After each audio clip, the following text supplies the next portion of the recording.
리얼티 인컴 투자에 대해서 얘기를 해보겠습니다. 많은 분들이 좋아하시는 월 배당 리츠인데요. 요즘에 회의적인 반응이 많아지고 있거든요. 왜 그런지 지금 투자해도 괜찮은지 알아보겠습니다. 리얼티 인컴은 미국의 리츠예요. 리츠라는 거는 부동산 투자 회사를 말하는데요. 돈을 모아서 부동산을 투자한 다음에 그 수익을 배당하는 주식을 말하는 겁니다. 리얼티 인컴은 세계 최대 상업용 부동산 투자 회사인데 S&P 500 지수에도 편입되어 있는 종목이거든요. 여러 리츠 리츠가 있는데 여러 리츠 중에서 리얼티 인컴을 투자하는 이유가 바로 배당 때문이거든요. 50년 넘게 월 배당을 지급해온 회사고요. 시가 배당률이 주가에 따라 달라지긴 하지만 5% 정도 배당을 해주고 있습니다. 여기 있는 그래프가 숫자는 잘 안 보이실 테지만 리얼티 인컴의 연도별 배당 기록이거든요. 배당금이 꾸준하게 증가했다는 걸 보실 수가 있죠. 한 번도 같은 때가 없고 늘 성장했다는 걸 볼 수 있습니다. 이게 무엇을 의미하냐면 2008년 서브프라임 모기지 사태나 2020년 코로나 사태 같은 위기 상황에서도 배당을 성장해왔다는 거예요. 많은 기업들이 당시에 실적이 어려워지면서 배당을 삭감하거나 아예 하지 않은 기업들이 많았거든요. 물론 리얼티 인컴이 배당 성장률 자체는 그렇게 높지는 않습니다. 매년 3에서 5% 정도 수준인데요. 그럼에도 불구하고 위기 상황에서도 절대 배당을 깎거나 동결하는 게 아니라 항상 늘려왔다는 겁니다.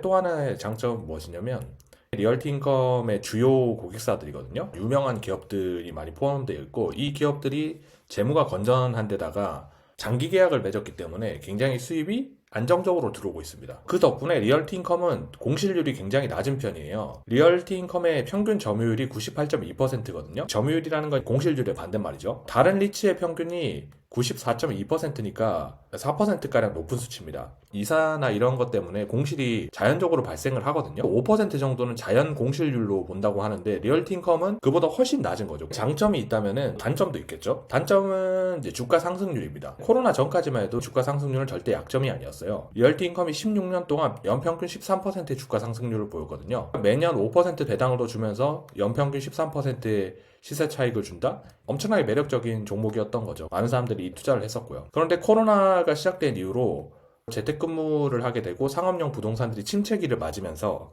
리얼티 인컴 역시 주가가 빠르게 하락하기 시작했습니다. 최대 40%까지 하락했다가 회복한 모습인데 여전히 고점 대비 20% 정도는 하락해 있는 상태예요. 고점 대비 20%라는 거는 4년 동안의 배당금을 받은 것 정도 되잖아요. 물론 손절을 안 했다면 평가 손실이기 때문에 상관은 없지만 그래도 4년 동안의 배당금하고 비슷한 정도의 마이너스가 항상 찍혀 있다는 거 약간 스트레스긴 하겠죠. 그리고 사무실의 공실률이 역대 최고치를 계속 기록하고 있다. 상업용 부동산 불황이 길어질 것 같다. 이런 얘기들이 계속 나오고 있거든요. 물론 리얼티 인컴 같은 경우에는 공실률 자체가 굉장히 낮기 때문에 크게 문제는 없을 것 같긴 한데 그래도 상업용 부동산을 많이 가지고 있는 회사이기 때문에 혹시 그쪽 문제가 터지게 되면 이제 피해를 볼 수 있다 이런 두려움이 있어가지고 주가가 눌러지는 것 같습니다. 리얼티 인컴에 대해서 얘기를 하면 항상 따라오는 게 SCHD하고 비교거든요. SCHD는 미국 다우존스 배당 100 지수를 추종하는 배당 성장 ETF인데요. 연평균 12% 정도의 배당 성장률을 보이죠. 여기는 배당률이 3% 정도 되거든요. 리얼티 인컴보다 배당률 자체는 작아요. 근데 리얼티 인컴이 4%에서 5% 정도 배당 성장률을 보인다고 했는데 SCHD는 연 12%니까 배당 성장률 자체는 SCHD가 더 높다는 거죠. 게다가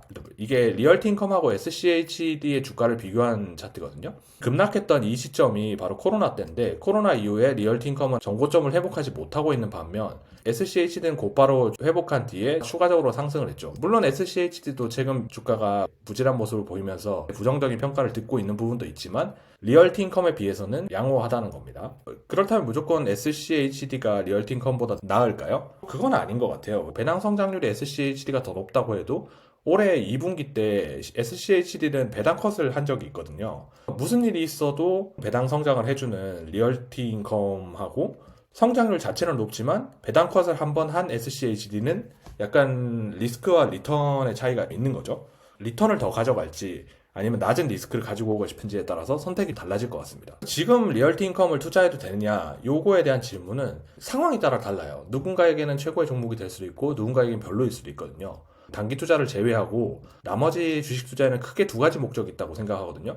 하나는 노후 준비가 있고 하나는 현금 흐름 만들기인데요. 노후 준비는 좋은 종목에 투자해가지고 나중에 5배, 10배쯤 이렇게 불어나 있으면은 자산이 늘어나고 노후가 준비가 될 것이다. 이런 개념이고 현금 흐름 만들기는 당장 나오는 배당금을 통해 가지고 생활비를 마련할 수 있다. 이런 개념이 될 텐데 두 가지 다 중요하다고 생각하거든요. 당장 생활비가 필요한 상황인데 30년 후에 시세 차익을 보면서 투자할 수는 없잖아요. 그렇기 때문에 리얼티 인컴 같이 당장 5%의 배당을 주는 이런 월 배당주도 매력이 있는 거죠. 거기다가 심각한 경제 위기 때도 한 번도 배당 컷을 안 했으니까요. 예상 가능한 현금 흐름을 만들 수 있다는 점에서 좋은 거죠. 그런 점에서 저도 리얼티 인컴을 모아가는 쪽을 택했거든요. 물론 리얼티 인컴에 올인하는 건 아니고 포트폴리오를 종종 바꾸긴 하지만 현재는 4가지 종목을 모아가고 있어요. 배당 성장주로 브로드컴, 완성된 기업이면서 자사주 소각 효과로 인해 상승하고 있는 애플, AI 기대감이 있는 마이크로소프트, 요 3가지 종목이 있고 월 배당을 기대하고 모아가고 있는 리얼티 인컴이 있습니다. 브로드컴이나 애플이나 마소는 매일매일 적립식 투자로 모아가고 있고요. 리얼티 인컴 같은 경우에는 어차피 배당금은 똑같이 주잖아요. 주가가 얼마인지 상관없이. $60일 때 사는 것보다 $50일 때 사는 게 같은 금액으로 더 많은 주식 살 수 있으니까 배당률이 높아져서 이득이거든요. 그래서 돈을 좀 모아놨다가 주가가 떨어지면 한 번에 매수하기도 합니다. 다만 묻어놓고 저는 무조건 리얼티 인컴을 투자해야 된다 이렇게 생각하지는 않아요. 리얼티 인컴을 저는 모아가기 시작할 때 2가지 원칙을 정했거든요. 다른 종목이 아니라 이걸 선택한 이유는 꾸준한 현금 흐름을 만들기 위해서였어요. 그 중에서 가장 장점이라고 생각됐던 거는 한 번도 배당 삭감이 되지 않고 늘 배당 성장이 됐다는 건데, 만약에라도 배당 컷이 되면은 리얼티 인컴을 자르고 다른 종목으로 갈아타야 될 것 같아요. 왜냐하면 이거보다 더 높은 배당 성장을 보이는 종목이 있는데 굳이 이걸 한 이유는 언제나 배당 성장을 해줄 것이라는 기대감 때문이니까요. 또 하나는 성장이 완전히 끝나면은 갈아타야 될 필요가 있습니다. 간혹 보면 배당을 매년 성장시키는 기업들 중에서 영업이익이 악화되면서 손실을 보고 있는데도 빚을 내가지고 배당 성장시켜주는 그런 곳도 있거든요. 일시적으로 실적이 안 좋아져서 그런 거면 상관이 없는데 앞으로 전망이 안 좋은 상황에서도 그런 기업들이 있어요. 그런 경우에는 안 되겠죠. 그러면 제 살 깎아먹기 하고 있는 거잖아요. 만약에 그런 식의 흐름을 보인다? 그러면 언제든지 갈아타야 되지 않을까 싶습니다. 리얼티 인컴 투자에 대해서 제 생각을 한번 정리해봤습니다. 감사합니다.